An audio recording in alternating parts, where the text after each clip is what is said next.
Welcome to new TV Telugu. Tollywood నటి Meenakshi Chowdary hero Sushant పెళ్లి చేసుకోబోతున్నారంటూ social మీడియాలో వస్తున్న వార్తలపై ఆమె టీం స్పందించింది. ఈ ప్రచారంలో ఎలాంటి నిజం లేదని స్పష్టం చేసింది. వీరిద్దరి పెళ్లి వచ్చే ఏడాది జరగనుందంటూ గత 2 రోజులుగా కొన్ని మేమ్ పేజీలు సోషల్ మీడియా ఖాతాలు విస్తృతంగా ప్రచారం చేస్తున్నాయి. కొన్ని రోజుల క్రితం మీనాక్షి సుశాంత్ ఓ ఎయిర్పోర్ట్ లో కలిసి కనిపించడంతో ఈ వదంతులకు మళ్లీ రెక్కలొచ్చాయి.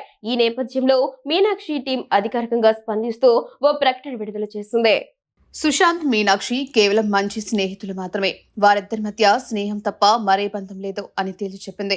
సోషల్ మీడియాలో జరుగుతున్న ప్రచారాన్ని నమ్మవద్దని, మీనాక్షికి సంబంధించిన ఏ విషయమైనా తామే అధికారికంగా ప్రకటిస్తామని తెలిపింది. ఈ పుకార్లకు ఇకనైనా ఫుల్ స్టాప్ పెట్టాలని కోరింది. ఇంతకు ముందు కూడా ఇదే తరహా ప్రచారం జరగగా స్వయంగా మీనాక్షి చౌదరి స్పందించి అవన్నీ అబద్దాలని కొట్టిపారేశారు. అయినప్పటికీ వదంతులు ఆగకపోవడంతో ఆమె టీం మరోసారి వివరణ ఇచ్చింది. ఇచ్చట వాహనములు నిలుపరాదు సినిమాలో మీనాక్షి, సుశాంత్ కలిసి నటించారు. ఆ సినిమా సమయం నుంచి వారి మధ్య మంచి స్నేహం కొనసాగుతోంది.